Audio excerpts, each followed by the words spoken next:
कांग्रेस से बीजेपी में आई रायबरेली सदर से प्रत्याशी अदिति सिंह ने इंडिया न्यूज से एक्सक्लूसिव बात की और जीत का दावा किया। नमस्कार, मैं उदय प्रताप सिंह, आप देख रहे हैं इंडिया न्यूज और न्यूज एक्स। हम पहुंचे हैं रायबरेली सदर उत्तर प्रदेश में। जी हां, यहां बहुत ही टॉक्ड अबाउट कॉन्टेस्ट चल रहा है। अदिति सिंह जो वर्तमान की विधायक हैं, वो कांग्रेस पार्टी से भारतीय जनता पार्टी में आ गई है। उनका जोरों शोरों से स्वागत हुआ है। कल ही गृह मंत्री अमित शाह जी भी यहाँ थे, उनके लिए प्रचार कर रहे थे। हमारे संग बातचीत के लिए अदिति जी जुड़ रही हैं। अदिति जी, बहुत बहुत स्वागत है आपका। थैंक यू उदय जी।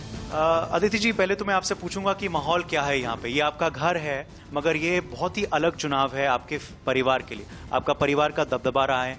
आपके पिताजी अखिलेश जी बहुत बार यहाँ विधायक चुने गए थे। सब यहाँ पे उनका आदर करते हैं। अब वो है नहीं, उनके बाद ये पहला चुनाव, वो भी एक नई पार्टी। कैसा चल रहा है? बहुत अच्छा चल रहा है। भगवान के आशीर्वाद से जो उनके साथ पहले टीम थी, आज आपको दिख ही रहा होगा, अधिकतर लोग अभी भी जुड़े हुए हैं। बहुत से नए, बिकॉज मी बीइंग अ युवा पॉलिटिशियन, बहुत से नए युवा चेहरे सामने आए हैं जो बढ़ चढ़ के काम कर रहे हैं।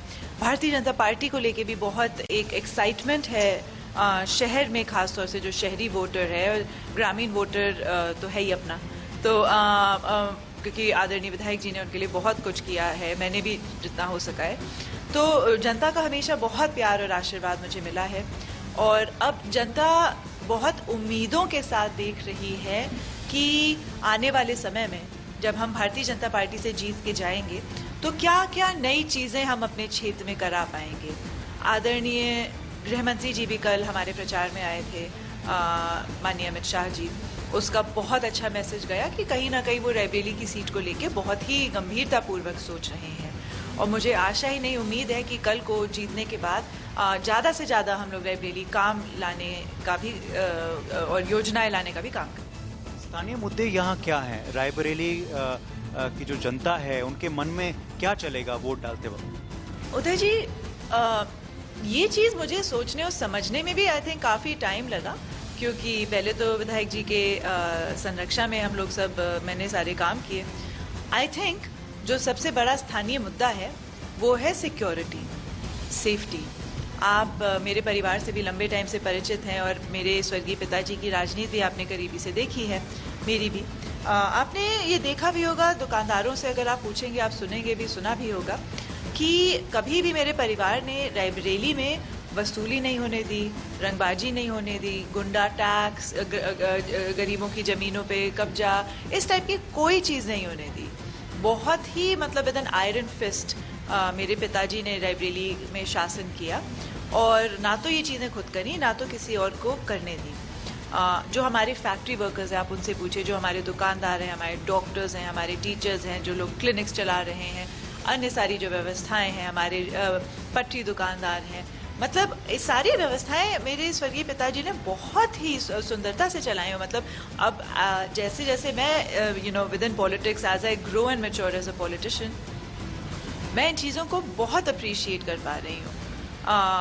एंड आई थिंक कहे कोई कुछ भी, प्रतिद्वंदी अपनी बात रखेंगे, विरोधी अपनी बात रखेंगे, और उनका स्वागत है। बट जब आदमी पोलिंग बूथ पे पहुंचता है तो मुख्य मुद्दा जो उनके दिमाग में घूमता है वो यही है कि भाई विधायक जी के राज में हम सुरक्षित हैं। मैं इसी पे आपसे पूछना चाहूंगा, आप खुद एक महिला हैं, तो क्या आप भी योगी जी के शासन में अपने आप को ज्यादा सुरक्षित महसूस करती हैं? Definitely, and I am not just saying this as a BJP प्रत्याशी। आप मुझे जानते हैं, मैं बेबाक बात करती हूँ। अगर मुझे कुछ गलत लगता है मैं बोलती हूँ, या अगर कोई चीज़ सही लगती है तो उसकी भी सराहना करती हूँ। डेफिनेटली महाराज जी की सरकार में, भारतीय जनता पार्टी की सरकार में सुरक्षा व्यवस्था पहले से बहुत बेहतर हुई है। एंड आप कहेंगे कि मैं बायस्ड हूँ क्योंकि मैं प्रत्याशी हूँ, मैं पार्टी में हूँ, पर मेरे ख्याल से अगर आप किसी सामान्य महिला से पूछें, वो आपको यही बताएंगी, चाहे वो रायबरेली में, चाहे उत्तर प्रदेश के किसी भी हिस्से में। पहले वाकई समाजवादी पार्टी के जो कार्यकर्ता थे वो खुद ही इतने ज़्यादा अराजकता करते थे, कहा जा सकता है वो खुद इतने अराजक तत्व हैं कि मेन प्रॉब्लम उनसे थी। मेन जो प्रॉब्लम थी वो थी कि जैसे जो भी नेता है, देखिए एक नेता का काम होता है कि वो सही लोगों को संरक्षा दे और अपने कार्यकर्ताओं को लामबंद रखे। पर इनके जो कार्यकर्ता हैं, इनकी जो कार्यकारिणी है, वो खुद इतने अराजक तत्व हैं, वो खुद इतने इनडिसिप्लिन्ड हैं कि मेन प्रॉब्लम उनसे आती है और आज भी वही चीजें देखने को मिल रही हैं। और आपका ये भी कहना है कि उनके जो प्रत्याशी है जो यहाँ सपा ने उतारा है रायबरेली सदर से, वो भी इसी छवि के हैं? कैसा प्रत्याशी उतारा है, मैं तो आश्चर्यचकित हूँ और हैरान हूँ कि for such a powerful position, for such a position of responsibility आप कंसिडर भी कर सकते हैं ऐसे व्यक्ति को टिकट देना जो खुद इस समय बेल पे बाहर है, 302 के मुकदमे में बाहर है, गैंगस्टर उस पे लग चुकी है, एक मर्डर केस में अभी बेल पे बाहर है, वो जमानत पे आए हैं छूट के, और आप उनको टिकट दे रहे हैं कि आप विधायक बनिए और एक मर्डर केस में। तो ये तो बस मेरे समझ से परे है कि क्या समाजवादी के पार्टी के दिमाग में चल रहा है और कैसे वो ऐसे गुंडों को टिकट दे रहे हैं, ऐसे मतलब हार्डन क्रिमिनल्स को टिकट दे रहे हैं। कल को ये लोग जो खुद जेल से आए हैं विदाउट एनी सत्ता, अगर वो इतना कुछ कर सकते हैं, कल को सत्ता मिल गई तो कितने लोगों को मारेंगे, क्या क्या करेंगे, ये सोच के डर लगता है। मैं अपने रायबरेली को कभी ऐसे हाथों में नहीं जाने दे सकती।